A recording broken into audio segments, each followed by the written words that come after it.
दोस्तों पीएम किसान सम्मान निधि योजना में आपने भी आवेदन किया है और आपका आवेदन पेंडिंग में चल रहा था, काफ़ी दिन हो चुके हैं। अब कुछ दिनों के बाद में जब आप अपना स्टेटस चेक करते हैं तो स्टेटस में आपको एक मैसेज प्राप्त होता है, farmer need to his eKYC. मतलब इसका मतलब होता है कि आपको ई-केवाईसी करना होगा दोस्तों, ठीक है। आपको भी ये मैसेज आता होगा तो आपके भी मन में ख्याल आता होगा कि हम ई-केवाईसी करके देखते हैं, हमारा ई-केवाईसी कंप्लीट हो जाएगा तो हमें रजिस्ट्रेशन नंबर मिल जाएगा और उससे हमारा पीएम किसान सम्मान निधि का बेनिफिशियरी स्टेटस चेक हो जाएगा। फिलहाल दोस्तों जब आप ई-केवाईसी करना चाह रहे हो तो आपका नो रिकॉर्ड फंड दिखा रहा होगा, आपका ई-केवाईसी कंप्लीट नहीं हो रहा होगा और आपको प्रॉब्लम हो रही होगी। दोस्तों आज की वीडियो में हम आपको कंप्लीट जानकारी देंगे कि आपका ई-केवाईसी क्या होता है और ई-केवाईसी किन किसान भाइयों को करना चाहिए, ई-केवाईसी किन किसान भाइयों को नहीं करनी चाहिए। तो दोस्तों सबसे पहले आपको आ जाना है पीएम किसान पोर्टल पे। आने के बाद में अपना जो करंट का स्टेटस होता है उससे चेक कर लें कि हमारा ई-केवाईसी का आ रहा है या हमारा पेंडिंग का आ रहा है या हमारा अप्रूवल डिस्ट्रिक्ट से हो गया है या हमारा स्टेट लेवल से अप्रूवल हो गया है। उसके लिए आपको आ जाना status of self registered farmer CSC, तो सिंपली इस पे ओके कर देंगे। अब जिस किसान भाई का आप स्टेटस चेक करना चाह रहे हैं उनका आधार कार्ड नंबर यहाँ पे दर्ज कर देंगे और जो कैप्चा मिल रहा है स्मॉल छोटा बड़ा जो भी है आपको यहाँ दर्ज कर देना है। उसके बाद में सर्च पे ओके कर देंगे। अब जैसे ही सर्च पे ओके करेंगे तो उसके बाद में आपका जो स्टेटस होगा लॉगिन हो जाएगा। दोस्तों यहाँ से आपका स्टेटस लॉगिन हो जाएगा, आपको फार्मर एप्लीकेशन स्टेटस मिल जाएगा, फार्मर नेम दिख जाएगा और पिताजी का नेम दिख जाएगा। उसके बाद में आपको कुछ बेसिक डिटेल दिखती है, उसके बाद में आपको रजिस्ट्रेशन नंबर मिल जाएगा। अब दोस्तों यह समस्या किन किसान भाइयों को आ रही है, यह समस्या जो किसान भाई ने 2023 में रजिस्ट्रेशन किया है उन किसान भाइयों को यह समस्या आ रही है दोस्तों, ठीक है। उससे पहले हमें जान लेना है कि रीजन फॉर रिजेक्शन में हमें किस प्रकार का मैसेज आ रहा है या ब्लैंक आ रहा है। यदि आपको यहाँ पे ब्लैंक आ रहा है तो अच्छी बात है, कोई भी टेंशन लेने की जरूरत नहीं है। अब दोस्तों यदि आपको यहाँ रिजेक्ट आ जाता है या नॉट अप्रूवल आ जाता है या इनएक्टिव आ जाता है या अपात्र आ जाता है या land seeding document not uploaded लिख के आ जाता है तो आपको यह फॉर्म रिजेक्ट हो सकता है, ठीक है। यदि आपको यह प्रकार का कोई भी मैसेज नहीं आया है तो आपको टेंशन लेने का जरूरत नहीं है।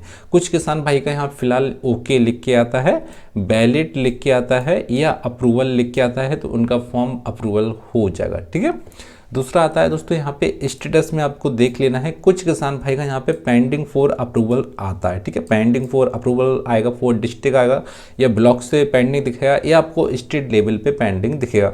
यदि आपको फॉर्म डिस्ट्रिक्ट से वेरीफाई हो जाता है, अप्रूवल मिल जाता है तो उसके बाद में आपको यह फॉर्म स्टेट लेवल पे पेंडिंग में कुछ दिन चलता है, 1 मंथ चले या 2 मंथ चले, उसके बाद में अप्रूवल हो जाता है, ठीक है। दोस्तों कुछ किसान भाइयों के स्टेटस में एक प्रॉब्लम आ रही है ई-केवाईसी की। ई-केवाईसी करना इन्हें अनिवार्य है, आपको एक मैसेज भी प्राप्त होता हुआ farmer need to do his eKYC, मतलब इनका ई-केवाईसी करना जरूरी है। अब दोस्तों ई-केवाईसी वाला किन किसान भाई को आएगा उससे पहले आपको जान लेना है। जैसे कि आपने फॉर्म को आवेदन कर दिया, ठीक है, आवेदन किया करने के बाद में आपका जो आधार कार्ड है उसमें किसी प्रकार का आपने करेक्शन करा लिया या अपने नाम का संशोधन करा लिया, सरनेम चेंज करा दिया या नाम की अपनी स्पेलिंग चेंज करा दी या आपका पिताजी का नाम कुछ मिसमैच डेटा था, आपने पिताजी का नाम सही करा लिया है, कुछ भी आपने आधार कार्ड में करेक्शन किया है या संशोधन कराया है तो आपको ई-केवाईसी का मैसेज आ जाता है, ठीक है। करेक्शन कराया हो या डेट ऑफ बर्थ का करेक्शन कराया हो या आपकी जो जमीन है, जमीन में कुछ नाम अलग चल रहा था और आधार कार्ड में कुछ नाम अलग है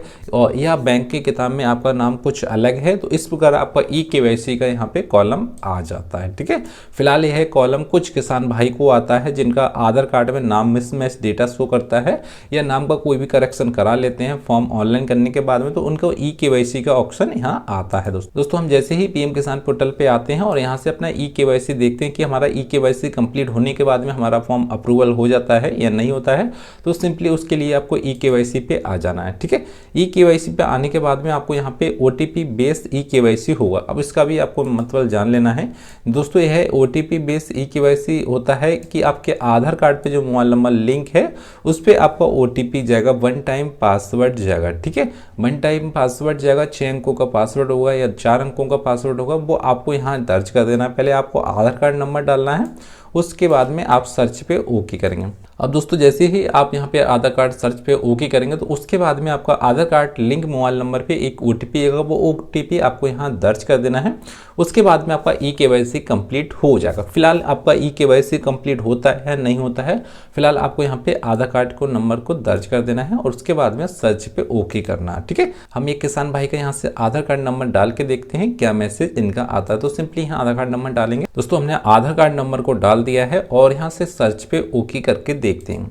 अब दोस्तों जैसे ही हमने सर्च पे ओके करा तो आपको यहाँ पे एक मैसेज प्राप्त होता है कि your record has been found duplicate trusted, please check your contact your district nodal officer correction आता है। दोस्तों यह मैसेज आपको और भी प्रकार के आ सकते हैं, जैसे आपको रिकॉर्ड नॉट फाउंड आ सकता है या डुप्लीकेट अकाउंट यहाँ पे शो कर सकता है, या आपको और भी अन्य प्रकार के मैसेज आ सकते हैं। फिलहाल आपका ई-केवाईसी के बाद में, जैसे आप ई-केवाईसी कर रहे हैं उसके बाद में ओटीपी नहीं आ रहा हुआ। ठीक है, तो दोस्तों आपको टेंशन लेने का जरूरत नहीं है, यह फॉर्म ऑटोमेटिक ठीक हो जाता है। ठीक है, जब आपका फॉर्म वेरीफाई हो जाएगा, वेरीफाई होने के बाद में जब दोस्तों आपको यहाँ से फॉर्म वेरीफाई हो जाता है, वेरीफाई होने के बाद में आपका यह ई-केवाईसी वाला ऑप्शन यहाँ से हट जाता है, क्योंकि दोस्तों यह कुछ दिनों के लिए आता है। जैसे आपने आधार कार्ड में कुछ अपडेट करा दिया तो आधार कार्ड आपका अपडेट हो जाता है सर्वर पे, तो यह मैसेज यहाँ से हट जाता है और आपका डेटा ऑटोमेटिक यहाँ से अपडेट हो जाता है। उसके बाद में आपको अप्रूवल मिल जाता है। ठीक है, यदि बाई चांस आपको अप्रूवल नहीं मिलता है तो आप दोबारा से यहाँ पे पीएम किसान पोर्टल पे आएंगे और दोबारा से आने के बाद में अपना ई-केवाईसी देख सकते हैं कि हमारा ई-केवाईसी कंप्लीट होगा या नहीं होगा। यदि आपका ई-केवाईसी कंप्लीट करते समय आपका मोबाइल पे ओटीपी जाता है तो आप ई-केवाईसी कंप्लीट कर सकते हैं। यदि आपका रिकॉर्ड नॉट फाउंड दिखा रहा है तो आपका ई-केवाईसी करने की कोई जरूरत नहीं है, आपका ऑटोमेटिक है फॉर्म ठीक हो जाएगा।